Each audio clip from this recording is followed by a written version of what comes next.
अच्छा मैया ये बताओ, भगवान कहाँ रहते हैं?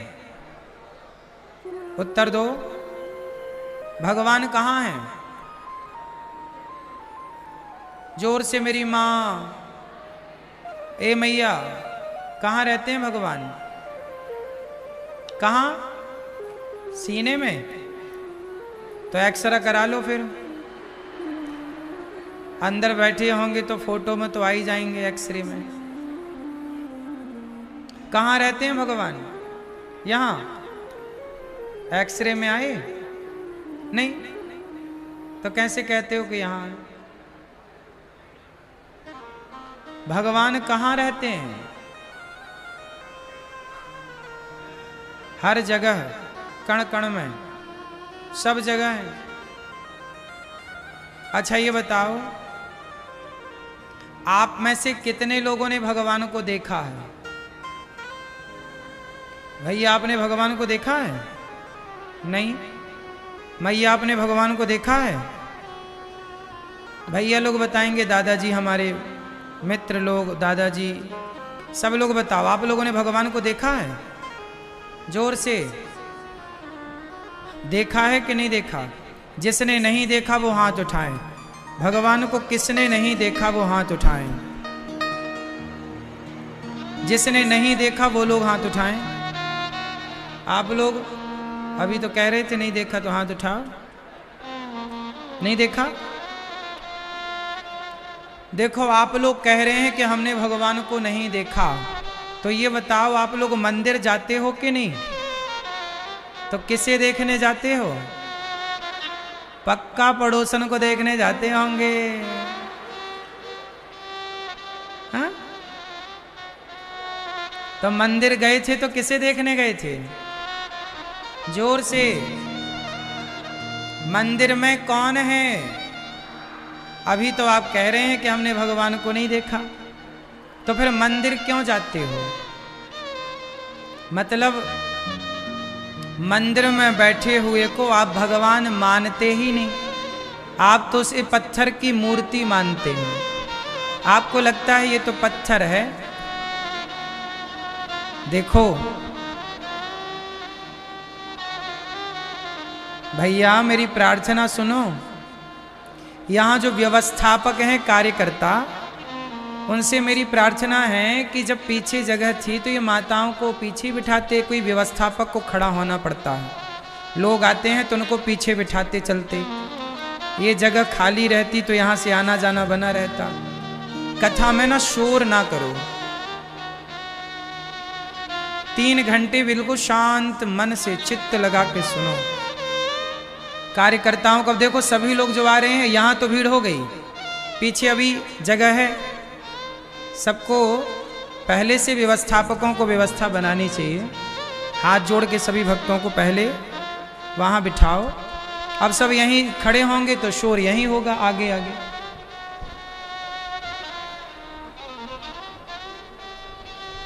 सबको हाथ जोड़ के पीछे पहुंचाओ, वहाँ सब जगह खाली है तो वहाँ बैठे। ठीक है? सब ठीक है?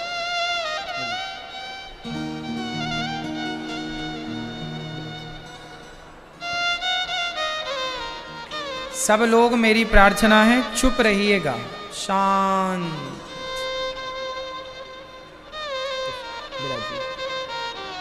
अच्छा, मंदिर में कौन बैठे हैं? कौन? आप तो कह रहे थे कि हमने भगवान को नहीं देखा। इसका मतलब ये है कि मंदिर में जो बैठे हैं, आप उन्हें भगवान नहीं मानते, आप उन्हें मूर्ति मानते हैं, मूर्ति। लेकिन मैं आपको बताऊं कि प्रहलाद जी के कहने से खंबे से भगवान प्रकट हुए कि नहीं? बोलो।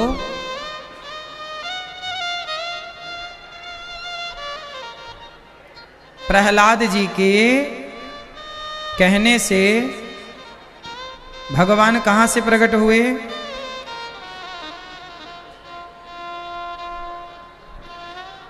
खंबे से।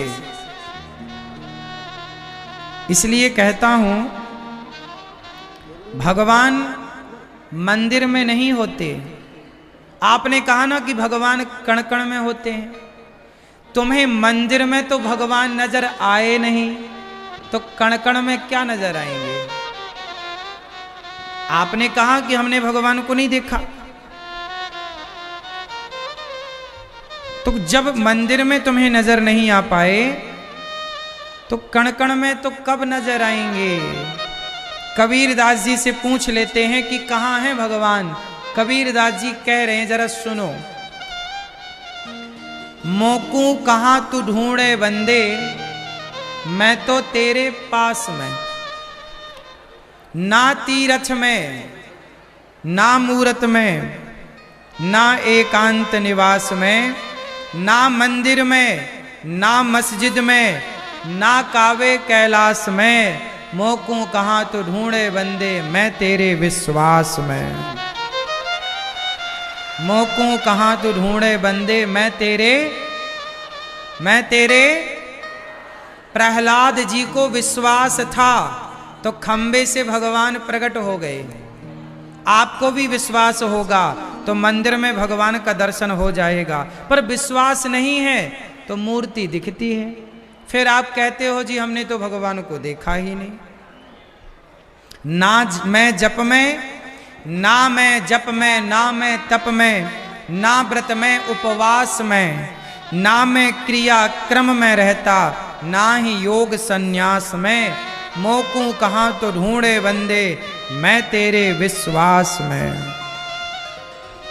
नहीं प्राण में, नहीं पिंड में, ना ही ब्रह्मांड आकाश में, ना मैं त्रिकुटी भंवर में रहता, सब श्वासों के श्वास में। खोजी होए तो तुरंत मिल जाऊं, खोजी होए तो तुरंत मिल जाऊं, एक पल की ही तलाश में। कहें कबीर सुनो भाई साधो, मैं तेरे विश्वास में। कहें कबीर सुनो भाई साधो, मैं तेरे विश्वासो ही फलदायक। विश्वास है तो भगवान है। मानो तो मैं गंगा माँ हूं, ना मानो तो बहता। हाँ, आप लोग कहते हैं हमने भगवान को नहीं देखा। अरे हमारी जो माँ है वही भगवान है, पिता है वही भगवान है, गुरु है वही भगवान है। भगवान को आप कहते हैं मैंने नहीं देखा, लेकिन आप जो देख रहे हैं वो भगवान ही को देख रहे हैं, पर मानते नहीं हैं आप। अच्छा ये बताओ, ये क्या है? ये क्या है जरा बताओ जोर से। पीछे वाले ना देख पाए तो आगे आगे वाले बताएं जो देख पाए। क्या है ये? जोर से, जोर से। आप कह रहे हैं कि ये अंगूठी है, पर हम कह रहे हैं कि ये अंगूठी नहीं है, ये सोना है। अब बताओ आपकी बात सही है कि हमारी बात सही है? यदि मैं इसे भट्टी पे डाल दूं तो अंगूठी बचेगी कि सोना बचेगा? बोलो। यदि मैं इसे भट्टी पे डाल दूं तो अंगूठी नहीं बचेगी, पर क्या बचेगा? सोना तब भी रहेगा। उसी तरह ये है सोना, पर आप व्यवहार में कहते हैं अंगूठी है। इसमें सोने के सिवा अंगूठी नाम की कोई चीज हो तो निकाल के दे दो। उसी तरह जैसे सोने को आप अंगूठी मान लेते हैं, सोने को आप हार समझ लेते हैं, व्यवहार में तो हार ही बोलना पड़ता है, लेकिन वो है सोना। उसी तरह जैसे सोना ही सोना हर आभूषण में है, उसी तरह चींटी में, हाथी में, पशु में, पक्षी में, स्त्री में, पुरुष में, पृथ्वी में, जल में, वायु में, अग्नि में, आकाश में, सब जगह एक भगवान ही भगवान व्याप्त है, समाये हैं। अच्छा ये बताओ, माटी सत्य है कि घड़ा सत्य है? माटी मैया, ये बहुत गलत बात है। कथा में ना कथा सुन लो, मैं कथा बहुत जी जान लगा के सुनाता हूं, लेकिन आप ना डिस्टर्ब करते हैं। अच्छे श्रोता बनने का प्रयास करिए। यदि आप ऐसे ही श्रोता हैं ना सुनने वाले, तो फिर मैं भी क्यों जोर लगाऊं फिर समझाने में। मैया आगे बैठना है ना तो कल से जल्दी आयो करो, लेट आके आगे बैठना अपराध है। हाईवे बन जाता है ना ये रोड, डिस्टर्ब तो होते ही है। अब हम आपको कथा सुनाएं कि व्यवस्था बनाएं? चुप रहिए और सुनिए। प्रपंच करना है तो बिल्कुल मत प्रपंच में ध्यान लगाना,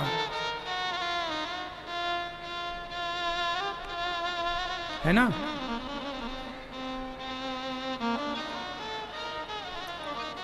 शोर शराबा कम कर लो, कथा में ध्यान दे दो।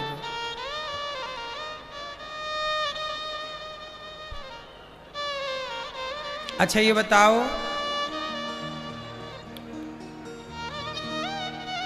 मिट्टी सत्य है कि घड़ा सत्य है? बोलो। माटी है कि घड़ा है? किसकी सत्ता है, मिट्टी की कि घड़े की? मिट्टी सत्य है, घड़ा सत्य नहीं है। जैसे घड़े में मिट्टी के सिवा कुछ है ही नहीं। घड़े जैसा क्या है, एक आकृति को आप घड़ा कहते हैं व्यवहार जगत में। जैसे मिट्टी को ही आप घड़ा कहते हैं, उसमें मिट्टी के सिवा कुछ नहीं है। उसी तरह चाहे छोटा सा बर्तन हो माटी का या बड़ा सा बर्तन हो माटी का, है सब में माटी। उसी प्रकार सबके भीतर है परमात्मा, वही एक सत्य ईश्वर सबके भीतर है। इसलिए कोई कहे कि मैं भगवान को मैंने नहीं देखा, तो आपने अग्नि को तो देखा होगा, जल को तो देखा होगा, आकाश को तो देख रहे हो, पृथ्वी को तो देख रहे हो। अच्छा ये बताओ, भगवान में कितने अक्षर हैं? बोलो भा, बोलो भा, गा, जोर से मेरी माँ। भा, गा, वा, आ, न, भगवान, भगवान। 5 हो गए मात्रा सहित। भा मतलब भूमि, गा मतलब गगन, भाग, वा मतलब वायु, आ मतलब अग्नि, ना मतलब नीर, भा, ग, वा, आ, न। तो 5 तत्वों का नाम ही भगवान है, पृथ्वी जल वायु अग्नि आकाश। अब बताइए, आपने जल को देखा है कि नहीं? आपने अग्नि को देखा है कि नहीं? तो अग्नि कौन है? भगवान। जल कौन है? आकाश। ये जितने 5 तत्व हैं, पृथ्वी जल वायु अग्नि आकाश, ये 5 ही ईश्वर हैं। 5 तत्वों से तो शरीर बना है, तो ये 5 तत्व कौन है? पृथ्वी जल वायु अग्नि आकाश भगवान ही प्रकृति है। भगवान ही बनते हैं, भगवान ही बनाते हैं।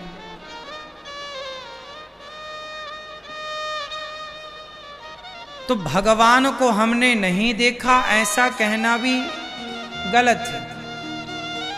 कैसे नहीं देखा आपने? रोज देखते हो भगवान को, लेकिन मानते नहीं हो। अच्छा ये बताओ, दुर्योधन ने श्री कृष्ण को देखा कि नहीं? दुर्योधन ने श्री कृष्ण को देखा या नहीं देखा? जोर से, मैया ओ मैया, पंचायती मैया सुन लो मेरी माँ। दुर्योधन ने कृष्ण को देखा कि नहीं? रावण ने राम को देखा कि नहीं? रावण ने राम को देखा, दुर्योधन ने कृष्ण को देखा और बार बार देखा। क्या इन्होंने कृष्ण को और राम को भगवान माना? जोर से, भगवान तो सामने खड़े थे दुर्योधन के, क्या पहचान पाया? बोलो नहीं। उसी तरह भगवान तो हम सबके सामने खड़े हैं, हम पहचान ही नहीं पा रहे हैं, क्योंकि आंखों में अज्ञान का पर्दा पड़ा है।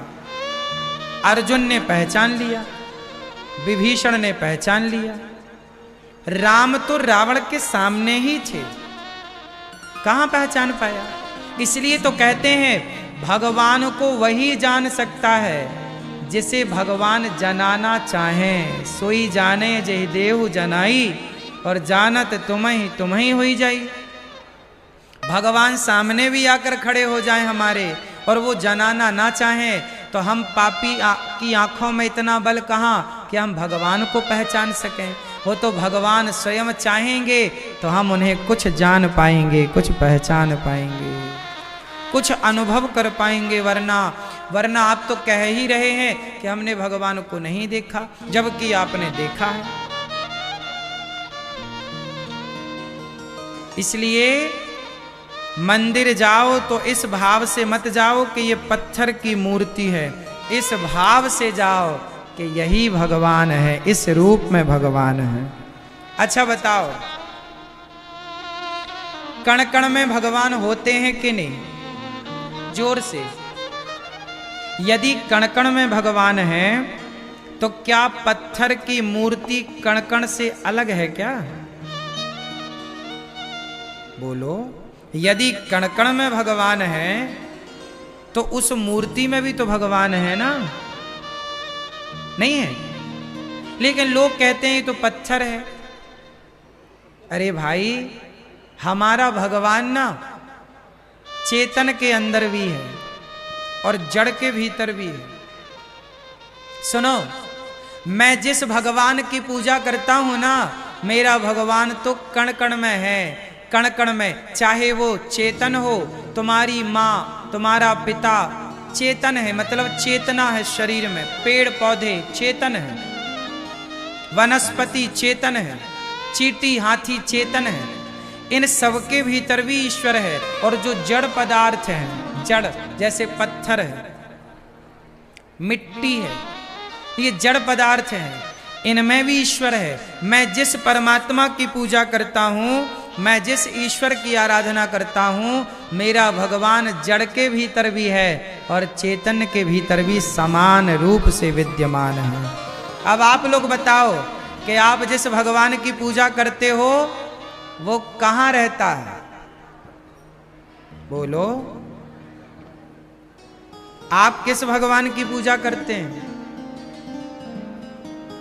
तुम्हारा भगवान, तुम कहते हो मंदिर में मूर्ति है, तो तुम्हारा वाला भगवान क्या मंदिर में नहीं रहता?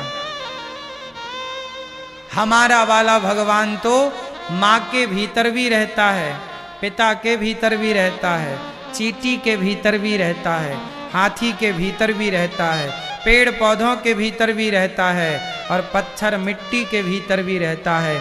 हम उस ईश्वर की आराधना करते हैं जो समान रूप से कण कण में समाया हुआ है।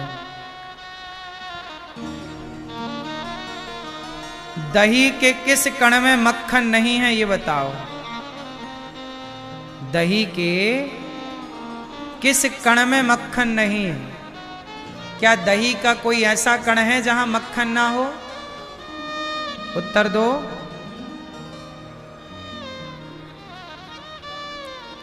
दही का ऐसा कोई कण नहीं है जिसमें मक्खन ना हो। मक्खन की व्यापकता सर्वत्र है, प्रत्येक कण में दही के। उसी तरह हम जिस परमात्मा की आराधना करते हैं सर्वव्यापी है। इसलिए तस्मात् भारत सर्वात्मा भगवान ईश्वरो हरिः श्रोतव्यः कीर्तितव्यश्च स्मर्तव्यश्चेच्छिताभयम्। ज्यादा से ज्यादा भगवान की कथाएं सुनो, लीलाओं का गुणगान करो। भगवान के भक्त को ज्यादा हाय हाय में नहीं उलझना चाहिए। जिसे लक्ष्मी चाहिए वो माया देवी की उपासना करे। भगवान नारायण ने ब्रह्मा जी को प्रकट किया, उन्होंने सृष्टि की। भगवान के अत्र सर्गो विसर्गश्च स्थानं पोषणमूर्तया मनवंतरेशानुकथा निरोधो मुक्तिराश्रय, 10 लक्षणों का वर्णन किया गया।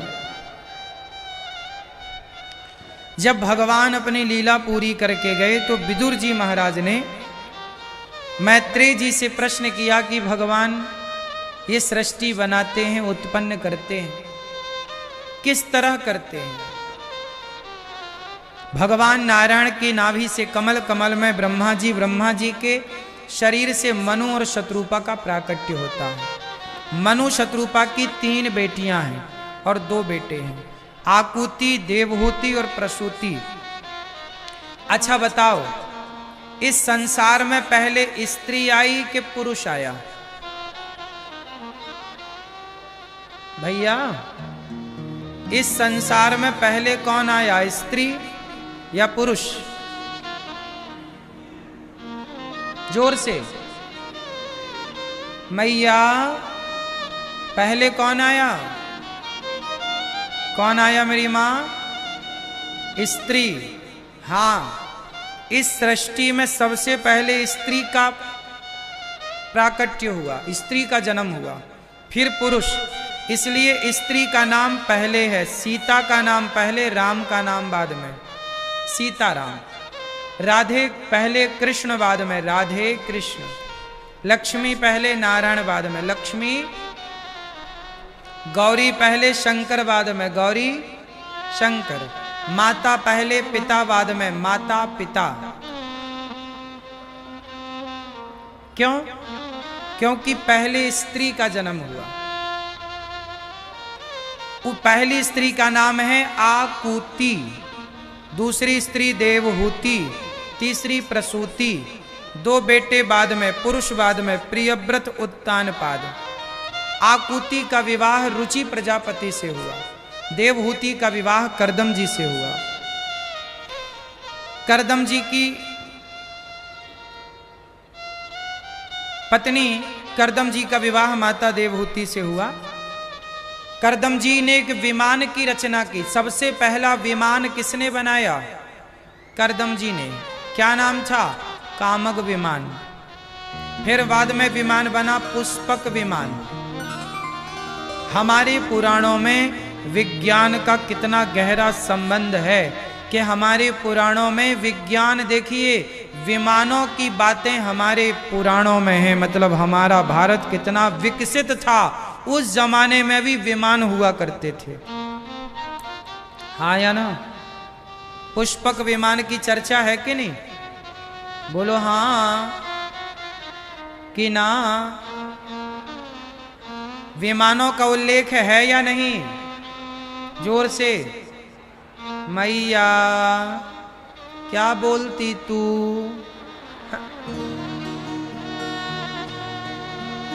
विमानों का उल्लेख है कि नहीं? पुष्पक विमान। तो विज्ञान को हम भारतीय जितना बढ़िया जानते थे, कहां कोई जानने वाला था। पर हम भारत के लोग ना अपने ज्ञान को संभाल ना पाए, अपनी विरासत को संभाल ना पाए, और दुनिया चोरी करके हमारी टेक्नोलॉजी लेकर के चली गई। हम आपस में लड़ते रहे और दुनिया हमें लूटती रही। जब हमारे देश में मुगल आए अंग्रेज आए, उस समय भारत के लोग क्या कर रहे थे? आपस में लड़ रहे थे। किस बात को लेके लड़ रहे थे? मेरी जाति ये, मैं इस जाति का, मैं उस जाति का। अच्छा मुझे एक बात बताओ, यदि ये भारत जातियों के नाम पर ना बटा होता तो क्या ये भारत कभी गुलाम होता? हमारा देश ना बट गया। आज किसी से पूछो क्यों भाई तुम कौन हो, तो लोग कहते हैं मैं जाट हूं, मैं यादव हूं, मैं ठाकुर हूं, मैं ब्राह्मण हूं, मैं बनिया हूं, मैं फला हूं, गुज्जर हूं। इतनी जातियां, इतने बंटवारे, कोई नहीं कहता कि मैं सनातनी हूं, मैं सनातनी हूं, मैं हिंदू हूं। आप ये क्यों नहीं कहते? कोई आपसे पूछे तुम कौन हो, मैं सनातनी हूं, मैं हिंदू हूं। आप कहते हैं मैं इस जाति का हूं। अच्छा ये बताओ, ये उंगलियां कितनी है? 5। इस उंगली का नाम बताओ क्या है? इसका नाम बताओ। तर्जनी, मध्यमा, अनामिका, कनिष्ठिका, अंगुष्ठा, ये नाम है। अब ये बताओ कि इनके नाम अलग अलग हैं, तो क्या नाम अलग अलग होने से इनमें कोई भेद हुआ? उत्तर दो। ये 5 उंगली हैं तो आपकी ही ना। इस 5 के पहले ये हाथ एक ही है ना, ये तना तो एक ही है ना। इस एक हाथ में ऊपर जाके विभाग कितने हो गए? 5। नीचे से तो एक है ना, जड़ तो एक है ना, तो जड़ में तो एक है। हम सनातनी जड़ में एक हैं, हम 4 हैं। ब्राह्मण, क्षत्रिय, वैश्य और शूद्र। तुम चारों के पिता का नाम जरा बताओ कौन है? क्यों? ब्राह्मण के पिता का नाम बताओ। उत्तर दो। क्षत्रिय के पिता का नाम बताओ। चलो। वैश्य के पिता का नाम बताओ। शूद्र के पिता का नाम बताओ। चलो। नहीं ना, केवल लड़ना आता है लोगों को, बस। हम चारों के पिता एक हैं। वेद वचन बोल रहा हूं, सुनिएगा। ब्राह्मणोस्य मुखमासीद बाहु राजन्यः कृतः ऊरु तदस्य जदवैश्यः पदभ्यांगुं शूद्रो अजायत। भगवान नारायण के मुख से ब्राह्मण, भगवान नारायण के भुजाओं से क्षत्रिय, भगवान नारायण के जंघा से वैश्य, भगवान नारायण के चरणों से शूद्र। तो चारों के पिता एक हैं। जब एक बाप की संतान हो तो तुम चारों तो भाई भाई हो गए ना, फिर झगड़ा किस बात का? बोलो, तुम चारों एक बाप की संतान हो या नहीं? जोर से, जोर से। गाय के थन कितने होते हैं? बोलो। चारों थन में एक सा दूध निकलता है कि अलग अलग? चारों थन एक ही गाय के हैं कि अलग अलग गाय के? एक गाय का 4 थन है। मूल में तो गाय एक है ना, पर गाय एक मूल में, पर थन है 4, और चारों से दूध एक सा। उसी तरह हम सबके मूल में एक परमात्मा है। हम उसे ईश्वर की 4 संतानें हैं, ब्राह्मण, क्षत्रिय, वैश्य, शूद्र। फिर आप सवाल करो कि जब हम एक हैं तो जातियां क्यों बनी? जातियां लड़ने के लिए नहीं बनी थी, जातियां व्यवस्था के लिए बनी। जैसे ब्राह्मण कोई जाति नहीं है, ब्राह्मण एक व्यवस्था है।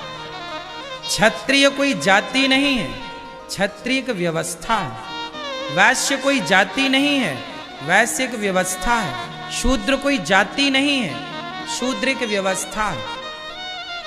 कैसे? ब्राह्मण की व्यवस्था क्या है? वेद पढ़ना, वेद पढ़ाना, यज्ञ करना, यज्ञ कराना, दान लेना, दान देना। ब्राह्मण के काम है कि तुम पढ़ो और पढ़ाओ,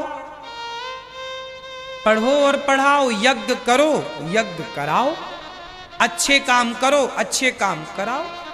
क्षत्रिय का काम है लड़ो देश के लिए, भाई भाई में न लड़ो, राज्य देश के लिए लड़ो। कोई आक्रांता आए, कोई आतंकवादी आए तो तलवार उठा करके हमें सुरक्षा कौन प्रदान करेगा? क्षत्रिय सुरक्षा प्रदान करेगा। वैश्य क्या करेगा? राज्य को पैसे कमा करके मजबूत करेगा।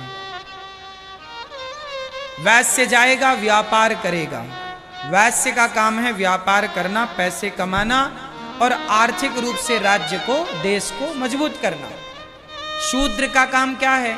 शूद्र का काम है सबके साथ कंधे से कंधा मिलाकर खड़े रहे। ब्राह्मण के संग भी शूद्र खड़ा रहता है। जब विवाह होता है बेटी का, तो बताइए पंडित जी अकेले विवाह कराते हैं कि सारे समाज की जरूरत पड़ती है? दौना पत्तल लाने वाले की भी जरूरत पड़ती है, कपड़े धुलने वाले की भी जरूरत पड़ती है। क्यों जी, बात सही है? जब आप अपनी बेटी का ब्याह करते हो तो सारे समाजों की जरूरत पड़ती है। लोहार की भी जरूरत पड़ती है, कुम्हार की भी जरूरत पड़ती है, नाई की भी जरूरत पड़ती है, धोबी की भी जरूरत पड़ती है, हाँ या ना? फिर हमारे यहाँ बिटिया का जब ब्याह होता है तो अकेले पंडित जी का आशीर्वाद नहीं मिलता, चारों वर्णों का आशीर्वाद मिलता है, सबका हमें आशीर्वाद। और हम लोग जब बेटी का विवाह होता है तो सभी को भोजन कराते हैं। क्यों जी, आपके यहां सबको भोजन कराने की परंपरा है कि नहीं? उत्तर दो। फिर हम लोग आपस में लड़कर के कभी रहे ही नहीं, हम तो प्यार मोहब्बत से रहे। अंग्रेज आए, मुगल आए, उन्होंने जातियों को जातवाद का जहर घोल दिया जातियों में, और जातियां तो बनी थी व्यवस्था के लिए, बाद में हो गया जातवाद। एक बात बताओ, यदि हमारे देश के क्षत्रिय एक हो गए होते, आपस में ना लड़ रहे होते, तो क्या मुगल आपको 500 साल तक गुलाम बना के रखते? उत्तर दो जोर से। एक बात बताओ, पृथ्वीराज चौहान को धोखा किसने दिया था? जयचंद ने। जयचंद कौन है? जयचंद्र पृथ्वीराज चौहान के सगे ससुर हैं, संयोगता के पिता। यदि सगे ससुर ने धोखा ना दिया होता, एक क्षत्रिय को दूसरे क्षत्रिय ने धोखा ना दिया होता, तो बताइए दिल्ली की सत्ता पर मोहम्मद गौरी आके कभी बैठता? बोलो जोर से। इसका मतलब यह हुआ कि इतिहास उठाकर देखना, ये देश के लोग जब जब मिटे हैं, जब जब गुलाम बने हैं, तो सिर्फ इसलिए कि जातियों पर आप जब जब बटे हैं, तब तब आप अपने अस्तित्व को मिटाए। जब जब आप बटे, तब तब आप मिटे। इसलिए मैं आपसे कहता हूं, जातियों के नाम पर क्यों बटना? हमारे यहां बंटवारा था ही नहीं, सब अपना अपना काम करते थे। राजा का काम अपना राज, ब्राह्मण का काम अपना पोथी पढ़ना पढ़ाना, सब अपना काम फिक्स था। सबके काम बटे थे, कोई दूसरे का काम दूसरा नहीं करता था। आपका काम आप ही करेंगे, आपका काम कोई दूसरा नहीं कर सकता था। अब हुआ क्या, हम आपस में इस तरह लड़ गए कि हमारे पतन का हम ही कारण बन गए। एक झाड़ू बनती है ना, तिनकों से जोड़कर बनाई जाती है। बहुत सारे तिनकों को जोड़ा जाता है तो झाड़ू बन जाती है। एक बात बताओ, झाड़ू कचरा साफ करती है कि नहीं? जोर से। और झाड़ू यदि बिखर जाए तो स्वयं कचरा हो जाती है कि नहीं? जोर से।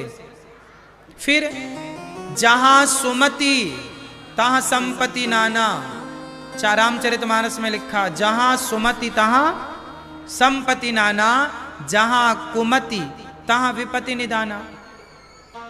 इसलिए मेरे दोस्तों, ये मत कहो कि मैं ब्राह्मण हूं, ये मत कहो कि मैं क्षत्रिय और वैश्य और शूद्र हूं, मैं यादव हूं, मैं जाट हूं, मैं गुज्जर हूं, मैं ब्राह्मण हूं। ना, ये कहो मैं भारतीय हूं, सनातनी हूं, हिंदू हूं। यदि ऐसे ही रहा तो हर जाति अलग अलग होगी और एक जाति वाला दूसरी जाति वाले से लड़ेगा, तो हम आपस में लड़ जाएंगे, बात खत्म। तीसरा मजे उठाएगा, मजे लूटेगा। क्यों दादाजी, बात सही है? हम आपस में लड़ जाएं, आप और हम, तो मजा तो तीसरा वाला लेगा ना। अंग्रेजों ने नारा कौन सा दिया? फूट डालो शासन करो। ये नारा किसका था? फूट डालो शासन करो नारा किसने दिया? जोर से।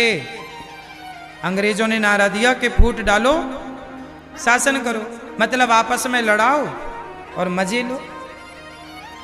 इसलिए मेरी प्रार्थना है, हम सभी भारतीयों को मिलजुल के रहना चाहिए। अभी एक नेताजी ने बोला कि जातिगत जनगणना होनी चाहिए इस देश में, जातीय जनगणना होनी चाहिए। आप लोग सहमत हैं? बोलो, कौन सी जनगणना होनी चाहिए? इस देश में ये जनगणना नहीं होनी चाहिए कि इस देश में ब्राह्मण कितने हैं, क्षत्रिय कितने हैं, वैश्य कितने हैं, शूद्र कितने हैं। ये जनगणना नहीं होनी चाहिए। ये जनगणना करो कि इस देश में सनातनी कितने हैं, मुसलमान कितने हैं, ईसाई कितने हैं, यहूदी कितने हैं, पारसी कितने हैं। इस देश में सनातनियों की जनगणना हो, जातियों की जनगणना क्यों हो? क्या कहते हैं आप लोग? किसकी जनगणना होनी चाहिए? यदि जातियों की जनगणना हुई तो नेताओं को फिर उसका पता चल जाएगा कि यहां इस जाति का बाहुल्य है, उस हिसाब से वो राजनीति को आंकेंगे। हमें जातियों के चक्कर में ना उलझना, हम सनातनी हैं। इस देश में सनातनी कितने हैं, हिंदू कितने हैं? हिंदू किसे कहते हैं? अच्छा बताओ। लोग कहते हैं हिंदू, मुस्लिम, सिख, ईसाई। इन्हें कुछ लोग कहते हैं कि ये लोग भाई हैं। अच्छा बताओ, हिंदू का भाई हिंदू होगा कि मुसलमान होगा? जोर से। मुसलमान हो सकता है क्या? जोर से। क्यों नहीं हो सकता? हिंदू का भाई मुसलमान क्यों नहीं हो सकता? कारण बताओ। कारण नहीं पता ना? अब कारण सुनो। हिंदू का भाई मुसलमान इसलिए नहीं हो सकता क्योंकि हिंदू गाय को माता कहता है। हिंदू गाय को, आप कितने लोग गाय को माता मानते हो? तो जो लोग गाय को माता मानेंगे वो हमारे भाई हैं। जो गाय को मारकर खा जाएं वो हमारे भाई कभी नहीं हो सकते। क्यों जी, हो सकते हैं? गंगा को कितने लोग माता मानते हैं? गंगा मैया।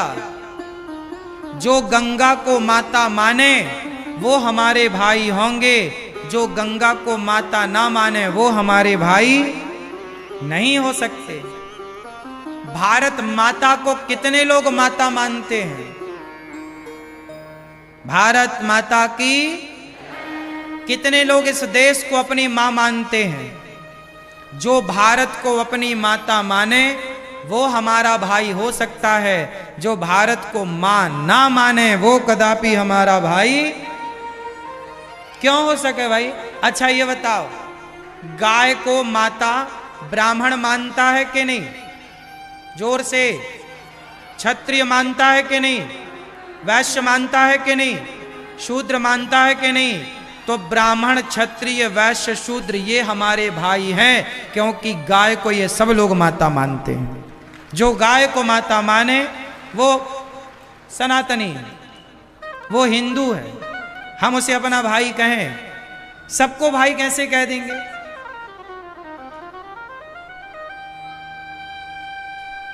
जो हमारी बहन बेटियों को ले जाके बाजार में प्यार करके, प्यार के नाम पर, लव जिहाद के नाम पर बेच दें, लड़कियों के टुकड़े टुकड़े कर दें, वो हमारे भाई कैसे हो सकते हैं? इसलिए अपने धर्म को जानो मेरे दोस्तों, अपने संगठन को, अपनी शक्ति को पहचानो। तुम इतने से नहीं हो, तुम बड़े हो। पूरा भारत, कहते हैं सनातन संस्कृति इतनी अच्छी है कि विदेशी लोग आज हिंदू धर्म अपना रहे हैं, क्रिश्चियन लोग हिंदू धर्म अपनाते हैं। आज विदेशी आते हैं, आकर हिंदू बन जाते हैं, राम नाम की जपते माला भक्ति में रम जाते हैं। धरा ये जिस पर घूम रही, हम उसी केंद्र के बिंदु हैं। गर्व से कहो हम हिंदू हैं, हम हिंदू हैं, हम सनातनी हैं। तो आप हिंदू बन के रहोगे, सनातनी बन के रहोगे, या जातियों के नाम पे बटोगे? बोलो, सब लोग बोलेंगे। मोबाइल वाले भैया, जातियों के नाम पे रहोगे कि हिंदू बन के रहोगे, सनातनी? क्या हो आप? मैं यादव, गुज्जर, ब्राह्मण, क्षत्रिय, मैं ये सब बाद में हूं। मैं पहले क्या हूं? सनातनी हूं, हिंदू हूं। पहले क्या हूं मैं? जोर से। हमारे धर्म का नाम है सत्य सनातन धर्म। जितना पुराना सूर्य और चंद्रमा है, जितने पुराने भगवान हैं, उतना पुराना हमारा धर्म है, हमारी संस्कृति है। विडंबना देखिए कि आप अपने धर्म, अपनी संस्कृति को जान नहीं पाए। स्वधर्मे निधनम श्रेयः पर धर्मो भयावह। मैंने आपको शायद बता दिया कि संभाजी को मुगलों ने इतना प्रताड़ित किया, उनके नाखून निकाल कर गर्म पानी डाल दिए, नोच करके सरिया से घाव करते और गरम गरम पानी डालकर नमक डाल के मसलते। इतना सताया, तलवार गर्दन में रख के बोला कि आप धर्म परिवर्तन कर लो। संभाजी ने कहा कि मार दो, पर अपने धर्म का परित्याग नहीं करेंगे। कितनी तलवारें खाई, कितना कष्ट, कितना दर्द सहा सनातनियों ने, और धर्म ना बदला। तब जाके आज सनातनी जिंदा है। धर्म बदल लिया होता तुम्हारे बाप दादों ने, तो क्या सनातन जिंदा होता? मर गए तुम्हारे बाप दादे, गोलियां खाई, तलवार सही, लेकिन धर्म नहीं छोड़ा। और आज के लोग जरा 500 रुपए, 1000 रुपए के लिए कुछ लोग धर्म परिवर्तन करा लेते हैं। कुछ लोग आज, आप बताइए आपके क्षेत्र में धर्मांतरण हो रहा है कि नहीं? उत्तर दो, ग्वालियर क्षेत्र में धर्मांतरण हो रहा है कि नहीं? हां या ना में उत्तर। गांव के गांव में आज धर्मांतरण वाले घूम रहे हैं कि नहीं? जोर से। पैसे दे दे करके हिंदुओं का धर्म परिवर्तन करा रहे हैं। सोचिए कि यदि धर्मांतरण तेजी से हुआ तो वो जो हिंदू अपने दलित आदिवासी भाई हैं, वो दूसरे धर्म में यदि चले गए तो उन्हें भड़का करके उन लोगों को आपके खिलाफ ही खड़ा कर देंगे और आप उनसे ही लड़ेंगे, वो तमाशा देखेंगे। इसलिए मैं आपसे एक प्रार्थना करूं हाथ जोड़कर कि आप 23 घंटे परिवार के लिए काम करो, 23 घंटे बच्चों के लिए काम करो, 23 घंटे अपने नाम, इज्जत, फैक्ट्री, बिजनेस, व्यापार, काम धाम के लिए काम करो।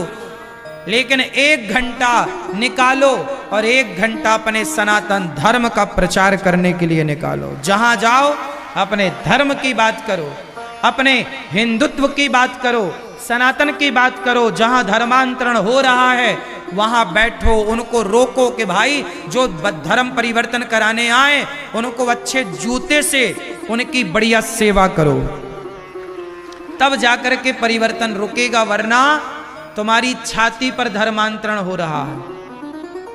हाँ या ना? आप मानो ना मानो, पूरे देश का आंकड़ा निकालो तो करोड़ों हिंदू धर्मांतरण कर चुके, बाकी नहीं है, हो चुका। करोड़ों हिंदुओं ने गांव के गांव जहां मंदिर हुआ करते थे वहां चर्च बन गए। ये बात सही है कि गलत है? क्यों भैया, कुछ जानकारी रखते हैं ना देश की, ये आंकड़ा सही है कि गलत है? हिंदुओं के गांव आज धर्मांतरण की आग में जल गए कि नहीं? बोलो हाँ। एक तो तुमसे हूं का डकारा भी तो नहीं जाता।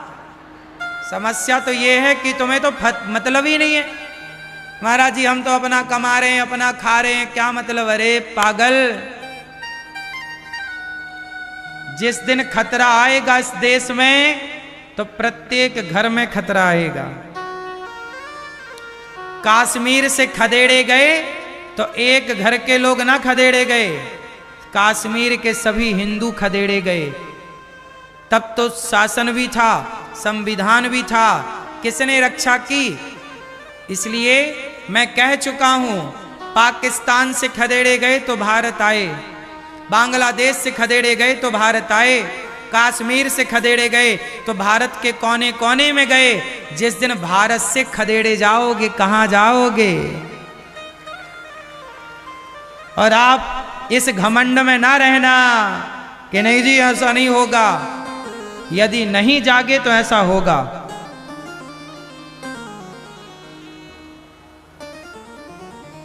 किसी ने सोचा था कि कश्मीर से हिंदुओं को खदेड़ा जा सकता है? सोचा था क्या? उन्हें हिंदुओं ने सोचा था, कश्मीरी पंडितों ने? लेकिन खदेड़े गए।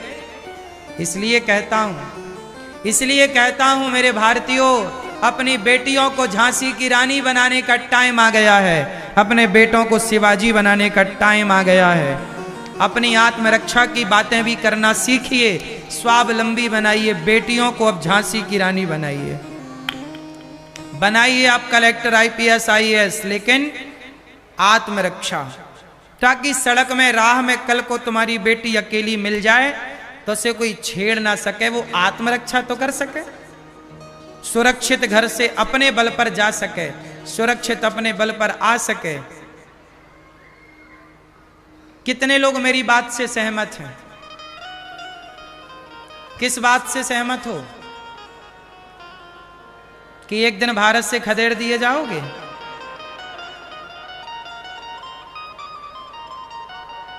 अपनी बेटी को क्या बनाओगे? खूब लड़ी मर्दानी वो तो सिंहासन हिल उठे, राजवंशों ने भ्रकुटी तानी थी, बूढ़े भारत में भी आई फिर से नई, खूब लड़ी मर्दानी वो तो। सनातनियों को लड़कर नहीं रहना चाहिए, प्यार से रहो। तो कितने अब मेरे सनातनी जातवाद भुला करके प्यार मोहब्बत से रहेंगे? जरा हाथ उठा के मुझे बताओ। ब्राह्मण, अब ये बताओ आप कितने भाई हो? आप कितने भाई हो भैया? दादाजी कितने भाई हो? 3, 2? आज से मत कहना कि मैं 2 भाई हूं, मत कहना मैं 1 भाई हूं, मत कहना मैं 3 भाई हूं, मत कहना मैं 5 भाई हूं, सदा कहना हम 4 भाई हैं। कितने भाई हैं? कितने भाई हैं? कौन कौन से? बोलो। ब्राह्मण, जोर से। ब्राह्मण, क्षत्रिय, वैश्य, शूद्र, ये 4 भाई हैं। यदि जरा भी हमारे दलित भाई को भी कष्ट हो रहा है तो वो कष्ट हमारा कष्ट है, हमें जाकर उसके साथ खड़े होना चाहिए। हमारा कुम्हार भाई है, हमारा लोहार भाई है, हमारा दलित, वंचित, शोषित, जंगल के कोल, भील, ये सब हमारे भाई हैं। क्यों जी, हैं या नहीं? जोर से। इनका दर्द, इनकी पीड़ा हमारी पीड़ा होनी चाहिए कि नहीं? जोर से। बोल तो दो मेरी मां। क्या आपस में छुआछूत की भावना रखनी चाहिए? ऊंच नीच की भावना रखनी चाहिए? जब परमात्मा ने शबरी के बेर खाए, निषाद को गले लगाया, केवट की सेवा स्वीकार करी, जब भगवान भेद नहीं करते तो हम कौन होते हैं भेदभाव करने वाले? ये बताओ। गौरी, मैं ये कह नहीं रहा हूं, मैं करता हूं।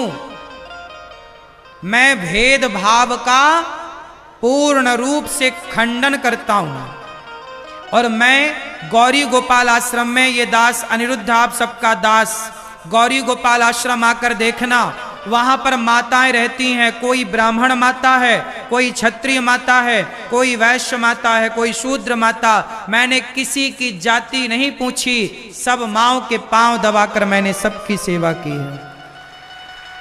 मैंने तो जातवाद खत्म कर दिया, मैंने तो दीवारें तोड़ दी, अब बारी आपकी है। गौरी गोपाल आश्रम में अखंड रसोई चलती है, भोजन बंटता है, सारे लोग एक लाइन में लगकर प्रसाद लेते हैं, किसी से जाति नहीं पूछी जाती, और सब एक साथ ब्राह्मण क्षत्रिय वैश्य शूद्र एक साथ बैठकर एक पंक्ति में प्रसाद पाते हैं, एक सा प्रसाद सबको मिलता है। जब मैं भेदभाव खत्म कर सकता हूं तो अब बारी हम सबकी है, मिलजुल करके इस देश को अखंड बनाए, एक बनाए। एक बनाने के लिए विचारधारा एक चाहिए। यदि हम आपस में लड़ बैठे तो देश को कौन संभालेगा? और कोई भी बाहर वाला अपने घर से हमें निकालेगा। दीवानों, जरा होश करो, मेरे देश प्रेमियों, आपस में प्रेम करो। देश प्रेमियों, हम आपस में क्यों लड़ाई करें? अरे लड़ो, लड़ना है तो सारे भाईचारों इकट्ठे हो जाओ। आओ आतंकवाद से लड़ते हैं, आओ गरीबी से लड़ते हैं, आओ भ्रष्टाचार से लड़ते हैं। संगठित जिस दिन भारत हो गया, सच कहता हूं, तुम गरीब हो तो हम सब मिलके तुम्हारी मदद करें, तुम्हारी गरीबी दूर है। हम गरीब हैं, तुम सब मिलके हमारी मदद करो, हमारी गरीबी, हम एक दूसरे की मदद करने लग जाए ना तो हमारी गरीबी भी दूर हो जाएगी, हमारा सुख चैन भी बढ़ेगा, और हमारा ये भारत और संपन्न होगा और सुरक्षित होगा। क्यों जी? सही है? लड़ने से कुछ मिला है? इसलिए आपस में लड़ाई ना करना। कितने भाई हो? जोर से। कभी लड़ोगे? दुर्गा मैया के हाथ कितने हैं? दुर्गा मां के हाथ जोर से। कितने हाथ? 8। दुर्गा मैया अष्टभुजाधारी। कितने हाथ? दुर्गा मैया सवारी किसकी करती हैं? क्यों? दुर्गा मां तुम्हारी मां है, दुर्गा मां हमारी मां है। और हमारी मां कहती है कि 8 हाथ से कह रही है मां कि जिस दिन तुम चारों संगठित हो गए, तुम्हारे 8 हाथ हो जाएंगे, और 8 हाथ हो गए तो जंगल के राजा को भी तुम अपने वश में कर लोगे। तुम्हारा कोई क्या मजाल कि कोई तुम्हारा बाल बांका कर सके? शेर को भी वश में आप कर सकते हैं यदि आप में संगठन है तो। बोलो हां। तो दुर्गा मैया के 8 हाथ संगठन का प्रतीक हैं। संगठित रहो। भगवान श्री कृष्ण जब प्रकट भये, भगवान राम जब प्रकट भये तो कितने हाथ लेकर प्रकट भये? चतुर्भुज, शंख चक्र गदा पद्म लेकर 4। भगवान कहते हैं 4 हाथ इसलिए कि मैं अपने चारों को संभालूंगा, ब्राह्मण क्षत्रिय वैश्य शूद्र। सनातनियों के अतिरिक्त एक बात और बताऊं, ये यहूदी कौन है? ये सिख, ये मुसलमान कौन है? ये पारसी कौन है? ईसाई कौन है? बहुत डीप में, बहुत गहराई से जाकर पता लगाओगे तो हमारे यहां जो राजा लोग पहले थे, उन्होंने क्या किया कि जैसे कोई व्यक्ति गलत करता, जैसे राजा ने सुना कि इस व्यक्ति ने चोरी की या इसने बलात्कार किया या इसने गलत किया, तो राजा उसे राज्य से, नगर से, देश निकाला दंड देते थे। एक दंड सुना होगा आपने, देश निकाला, सुना कि नहीं? कौन सा दंड? जो व्यक्ति गलत करता था तो हजारों साल पहले राजा उन्हें देश निकाला दंड देते थे। तो जो गलत होता था उन्हें देश से निकाल देते थे। तो वो लोग देश छोड़ के नाव पर बैठ के, जिसे जौन सा टापू मिल गया उस टापू पर रहने लगा। फिर वहां रहते रहते परिवार उनका बढ़ा, उनकी अपनी संस्कृति डेवलप हो गई, उनकी अपनी भाषा डेवलप हो गई, उनकी अपनी विचारधारा, मानसिकताएं डेवलप हो गई। वह एक एक देश बनता चला। भारत, ये पूरी दुनिया, पूरी इस दुनिया में ना कोई अमेरिका, ना कोई लंदन, ना कोई जापान, ना कोई पेरिस, इस धरती पर, इस संपूर्ण पृथ्वी पर जहां जहां पृथ्वी है वो सारी पृथ्वी भारत की धरती है, भारत की पृथ्वी है। जब भरत इस देश के राजा बने तो भरत के नाम से देश का नाम पड़ा भारत। ये संपूर्ण पृथ्वी पहले भारत थी, इसलिए तो हमारे समुद्र का भी नाम है हिंद महासागर। कौन सा सागर है? बोलो, हिंद महासागर। सनातनियों का, हिंदुस्तान का हिंद महासागर। सागर का भी नाम आज दुनिया के नक्शे में हिंद महासागर ही है। इसलिए पूरी दुनिया सनातनी थी। राजा लोग खदेड़ देते थे, तो जिसे जो टापू मिला वहां रहने लग गए, उनकी जनसंख्या बढ़ी, वो देश बन गया। ऐसा हुआ है। वरना दुनिया में देश तो एक ही है, भारत। संस्कृति एक है, भारतीय संस्कृति। इसलिए हमारी संस्कृति दुनिया की प्रत्येक संस्कृति से सबसे प्राचीन संस्कृति है। जब दुनिया के पास सैटेलाइट नहीं थी, जब दुनिया विज्ञान का काखा गाघा नहीं जानता था, तब हमारे भारत के वैज्ञानिक ऋषि मुनि जानते थे कि सूर्य ग्रहण कब पड़ेगा, चंद्र ग्रहण कब पड़ेगा। 200 साल पहले भी सूर्य ग्रहण कब पड़ेगा, चंद्र ग्रहण कब पड़ेगा, ये जानते थे कि नहीं? मतलब भारत की वैज्ञानिक स्थिति कितनी स्ट्रांग थी, तो समझ रहे हो आप।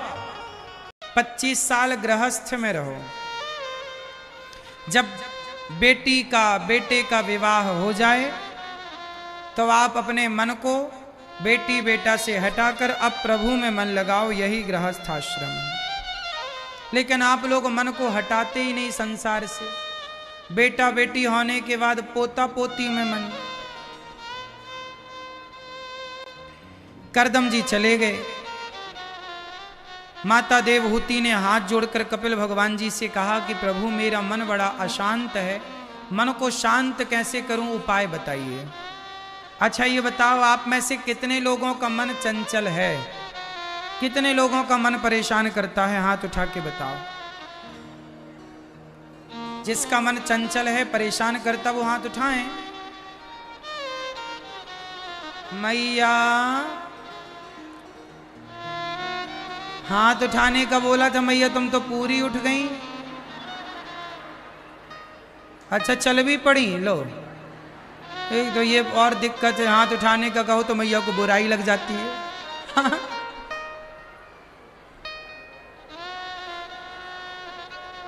सुनो,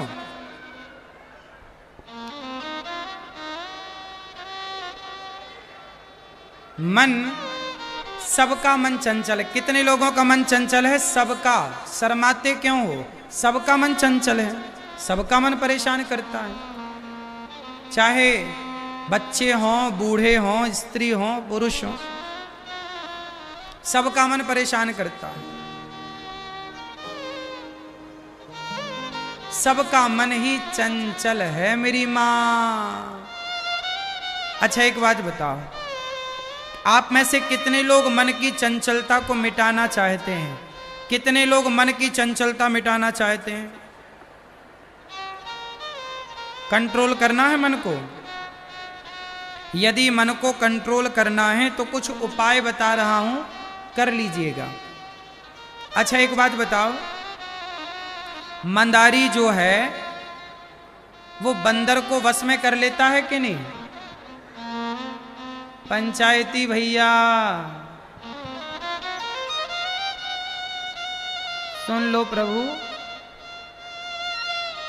ये बताओ मंदारी बंदर को वश में कर लेता है कि नहीं?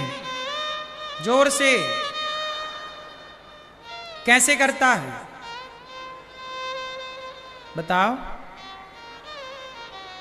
प्रैक्टिस कराता है, 6 महीने तक ट्रेंड करता है, ट्रेनिंग देता है। यदि मंदारी बंदर को वश में कर सकता है, यदि बंदर मंदारी के इशारों पर नाच सकता है, तो आपका मन भी आपके वश में हो सकता है कि नहीं?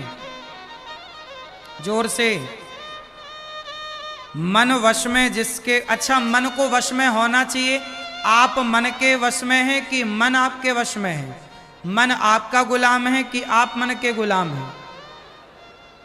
अच्छा ये बताओ, मन आपका गुलाम है कि आप मन के गुलाम हैं? जोर से। क्यों भैया? मैया, मन आपका गुलाम है कि आप मन के गुलाम हैं? जोर से बताओ मेरी माँ। क्या भैया? ये पंचायती भैया बताएंगे। मन आपका गुलाम है कि आप मन के गुलाम हैं? बोलो मैया। ओ मोबाइल वाली मैया, तुम्हारा बिल्कुल मन मोबाइल से नहीं हट रहा है। क्या तुम किसको फ्रेंड रिक्वेस्ट भेज रही हो?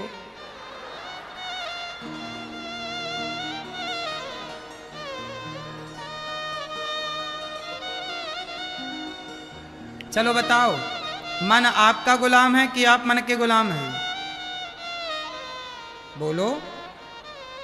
मन के गुलाम है, इसलिए मोबाइल चला रही हो। क्योंकि मन के गुलाम है, मन कह रहा मोबाइल चलाओ तो चलाने लग गई, क्योंकि गुलाम तो मन के ही है। इसलिए मन के गुलाम बनोगे तो मन जो कराएगा वो करना पड़ेगा। इसलिए मन के गुलाम ना बनो, मन को अपना गुलाम बनाओ। जो मन को अपना गुलाम बनाता है वो बड़ा है। आप लोग मन के गुलाम बने भाग रहे हैं। मन लगा है उस स्त्री में, उस पुरुष में। अब देखो ना, तुम्हारा बेटा तुम्हें लात मारता है, तुम्हें गालियां देता है, पर तुम्हारा मन तो बेटे में लगा है। तो लातें खा के भी तुम वहीं पड़े हो, लातें जूते खा के भी तुम्हारा मन भगवान में तो लग नहीं रहा है, क्योंकि मन बेटे में लगा है। मन बेटा बेटी से हटाओ। मन के गुलाम क्यों बनना? मन आपका गुलाम है। बड़े बड़े साधु संत क्या करते हैं? मन को अपने कंट्रोल में करते हैं, मन को साधते हैं, इसलिए उनका नाम है साधु। इसलिए प्रार्थना करता हूं, मन को अपने वश में रखो। जो मन चाहे वो ना करो, जो आप चाहें वो मन करे। अच्छा ये बताओ, बहुत सारी स्त्रियां पराये पुरुष के संग भाग जाती हैं। कौन है ये? ये वही स्त्रियां हैं जिनको मन परेशान कर रहा, मन भगाए रहा है तो भाग रही हैं। हाँ, यदि तुम मन के गुलाम बनोगे तो मन तो ऐसे ही भगाएगा ना। आज इस पुरुष में मन लगा, कल उसमें लगेगा। रावण का मन सीता में लग गया तो पीछे पीछे भाग रहा है। यदि आप अपने मन के हिसाब से चलोगे तो मन तो कहीं आज इस स्त्री में, इस पुरुष में, इस धन में, उस धन में लगाएगा। इसलिए मन के हिसाब से ना चलो, मन को अपने हिसाब से चलाओ। रे मन, जरा थप्पड़ मारो मन को। ए मन, कहां जा रहा? चल। जो मन चाहे वो मत देखो, जो देखने योग्य है वो देखो। जो मन चाहे वो ना सुनो, जो सुनने योग्य है वो सुनो। मन तो कहता है चलो सुन लेते हैं, मुन्नी बदनाम हुई। मन क्या सुनता है? मुन्नी बदनाम हुई। मन तो चाहता है शीला की जवानी, नहीं चाहता। लेकिन मन को मुन्नी बदनाम और शीला में ना लगाओ, मन को भगवान के चरणों में लगाओ। ए मन, चल लग भगवान में। मन पर थोड़ा आपका कंट्रोल मेरी माँ। मन की गुलामी ना करना, वरना ये तुम्हें मरवाएगा। रावण के मन ने रावण का सर्वनाश करा दिया। सही है। अब ये बताओ, जो आदमी बलात्कार करता है उसका पहले शरीर जाता है बलात्कार की तरफ कि मन जाता है? जोर से, जोर से। चोरी करने वाले चोर का पहले चोरी करने के लिए हाथ जाता है कि मन जाता है? जोर से। कोई भी व्यक्ति शरीर से पाप बाद में करता है, मन पहले भाग के जाता है। सही है। बलात्कार कर रहे हो, अब जैसे आप किसी महिला को देख रहे हो गलत तरीके से, तो आप आंखें देख तो रही हैं, पर आंखों को देखने की आदेश कौन दे रहा है? मन कह रहा है पलट पलट के देखो देखो। जब मन देख लेगा, सामने से सिग्नल मिल जाएगा, तब यह शरीर भागेगा। हाँ या ना? क्यों जी? सही है। लड़का लड़की लोग पहले भागने की क्या बनाते हैं? पहले भागने का मन बनाते हैं, चलो भाग चलते हैं। कोई लड़का लड़की डायरेक्ट तो नहीं भागता, पहले क्या बनाते हैं? बोलो। मन बनाते हैं, फिर मन के बाद प्लानिंग करते हैं, प्लानिंग बनाते हैं, और उस प्लानिंग को फिर ये शरीर फॉलो करता है।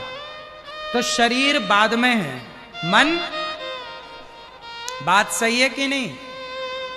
इसलिए मन कहता है कि उसे देखो, मन कहता है वो सुनो। नहीं, मन को अच्छा, दुल्हा जिस घोड़ी पर बैठता है, घोड़े पर या घोड़ी पर, आपने ध्यान से देखा होगा उस घोड़ी के ना यहां आंखों में एक पट्टी लगी रहती है, ऐसे। क्यों? जिस घोड़े पर दुल्हा चढ़ता है, दुल्हन घोड़ी पर दुल्हा चढ़ता है, उसके यहां पट्टी लगी रहती कि नहीं? क्यों लगी रहती है? जरा बताओ क्यों? ताकि वो घोड़ी यहां वहां ना देखे, सीधे देखे। जब वो सीधे देखती है तो दुल्हा को लक्ष्य तक पहुंचाती है, वरना कहीं और की दुल्हन को कहीं और का दुल्हा ले जाए। घोड़ी भागे तो इस बारात का दुल्हा उस बारात में पहुंच गया, वहां का यहां गए, लो मिक्स हो गया। इसलिए घोड़ी की आंखों में पट्टी बंध जाती है इतनी। हाँ या ना? हम सही कह रहे हैं कि गलत कह रहे हैं? कभी देखा ध्यान से घोड़ी को? अब तुम्हारे गांव में शादी हो तो घोड़ी को ध्यान से देखना, उसकी पट्टी बंधी कि नहीं, ताकि उसकी आंखें चंचल ना हो, सीधा देखे घोड़ी, सीधा चल। ऐसे ही आप लोग भी अपने मन को जरा पट्टी बांधो। ए मन, यहां वाना भाग, सीधा भगवान की तरफ चलता चल, चलता चल, धर्म की ओर बढ़ता चल, सेवा की ओर। मन को बोलो, रे मन चल सेवा में लग। माता के जरा पांव दबाओ, ए मन चल माँ के पांव दबाते हैं। पिता के पांव दबाओ, ए मन चल जरा पांव दबाते हैं। पत्नी पति के जरा पांव दबा लो, चलो मन पति के पांव। दिन भर तुम व्हाट्सएप चलती चलाती हो, थोड़ा पति के पांव भी दबा लिया करो। क्यों मेरी माँ? पति के पांव दबाने में तो मन लगता नहीं है, पिता के पांव दबाने में लड़कों का मन नहीं लगता, माँ के पांव दबाने में बेटों का मन नहीं लगता। बस मन तुम्हारा इतना चंचल है, सावधान। मन की गति है अटपटी, झटपट लखे न कोय, और मन की जब खटपट मिटे तो झटपट दर्शन होए। मन के हारे हार है, मन के जीते जीत, मन ही मिलावत राम से, मन ही करत फजीत। पूरा खेल किसका है? जोर से।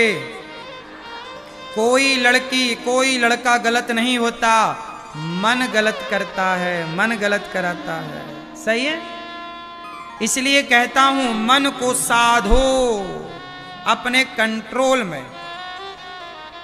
मेरी आंखें चंचल नहीं है, मैंने अपने मन को कंट्रोल, मैं जो देखना चाहूं मैं वो देखता हूं। मन के हिसाब से मैं चलता ही नहीं। सुनो, मैं मन के हिसाब से नहीं चलता। सोचो, मुझे जलेबी बहुत पसंद है, मुझे जलेबी बहुत पसंद है, पर आश्चर्य मानेंगे मैं जलेबी खाता ही नहीं। क्या मुझे जलेबी नहीं मिल सकती? बिल्कुल मिल सकती है। मुझे जलेबी पसंद भी है और मैं कह दूं तो आप ही कल भर भर के ले आओगे, पर मैं जलेबी खाता नहीं। क्यों नहीं खाता? मैंने कहा कि मेरा मन तुझे जलेबी पसंद है, पर मन तू मेरे चंगुल में फंसा है। मैं तुझे पसंद की चीज तो ना खिलाऊंगा, मैं तेरे हिसाब से ना चलूंगा। अब जो मुझे पसंद है तू वो कर। तो मैं अपने मन को अंकुरित चने खवाता हूं। मैं भोजन में क्या करता हूं? अंकुरित चने, अंकुरित दाल। मैं जो खाता हूं ना, बिना स्वाद का खाता हूं।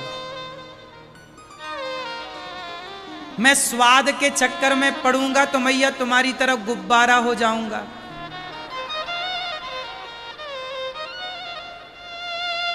दो लोग तुम्हें उठाने लगेंगे। यदि मैं मन के हिसाब से चला तो मैं गुब्बारा हो जाऊंगा मैया की तरह। फिर मैं दो दो जगह कथा कैसे कर पाऊंगा? फिर मैं समाज की सेवा कैसे कर पाऊंगा? इसलिए मन तो चाहता है ये भी खा लो, ये भी खा लो, लेकिन नहीं, मैंने मन को अपने कंट्रोल। रे मन, मैं वो नहीं खिलाऊंगा जो तू चाहता। मैं अंकुरित अनाज, मैं चने अंकुरित कर लेता हूं, वो मूंग अंकुरित कर लेता हूं, थोड़ा बादाम भिगा के, अंजीर भिगा के थोड़ा थोड़ा खा लेता हूं। और पपीता से, केला से, सेब से पेट भरता हूं। फलों से पका हुआ कम खाता हूं। पका हुआ आप लोग ज्यादा खाते हो, इसलिए आप पक्के हो। पका खाते खाते पक गए, हाँ या ना? तुम्हारा कंट्रोल नहीं है। तुम कहीं भी खड़े हुए खाने पे, तुम्हारी जिह्वा पे तुम्हारा कंट्रोल नहीं है, इसलिए तो मैया तुम गुब्बारा हो गई। दिन भर खाती हो, दिन भर खाती हो, दिन भर खाती हो, जो मिल जाए सब खा लिया। कंट्रोल नहीं है लोगों का खाने में, बात सही है। लेकिन मेरा कंट्रोल है खाने में। मैं केवल दिन में एक बार ही खाता हूं बढ़िया से। मैं शाम को भोजन नहीं करता। गाय का ताजा ताजा 2-3 गिलास दूध पीता हूं, पर यहां कहीं गाय वाय हमें नजर आई नहीं, तो यहां वो दूध बंद है। यहां हमें भैंस नजर आई। गाय देसी है आपके यहां? होंगी, बिल्कुल होंगी। पर मैं क्या करता हूं, सुबह तो भोजन करता हूं अंकुरित अनाज का, केले का, फल फूल का। दोपहर को भोजन करता हूं, उसमें पका हुआ भोजन जरा सा होता है, कच्चा सब ज्यादा। और शाम को भोजन में करते ही नहीं। अभी 2 कथाएं हैं तो थोड़ा शेड्यूल 7 दिनों के लिए थोड़ा, क्योंकि अब वहां भी कथा ना, वहां खाने का टाइम मिलता, वहां से भागो कथा करके तो यहां जाते हैं। तो अभी खाना पीना 7 दिन के लिए तो मैंने कम ही कर रखा है। लेकिन जब मैं प्रॉपर तरीके से चलता हूं तो एक बार भोजन करता हूं दोपहर को, और शाम को 2-3 गिलास ताजा गैया का दूध, ताजा, लगाओ पी लो, लगाओ पी लो, ऐसा 3 गिलास में पेट तन्न हो जाता। इतना आहार है। ये सब कैसे हो सकता है? जिसका मन कंट्रोल है। खाने पीने पे कंट्रोल, देखने पे कंट्रोल, सुनने पे कंट्रोल, बोलने, मैं इतना बोलता हूं पर बोलने पे कंट्रोल करके बोलता हूं, क्या बोलना है क्या नहीं बोलना। तो क्या होना चाहिए मेरी मां? तो मन वश में होगा तो कंट्रोलिंग पावर आएगी। मन वश में नहीं होगा तो मन तो सारी जिंदगी तुम्हें नचाएगा, उल्टा सीधा खवाएगा, फिर तुम्हें बीमार करके डॉक्टर के घर में पहुंचा देगा। क्यों मैया, बात सही है? किस पे कंट्रोल होना चाहिए? रे मन, ए मन, चल लग जा भगवान की कथा में।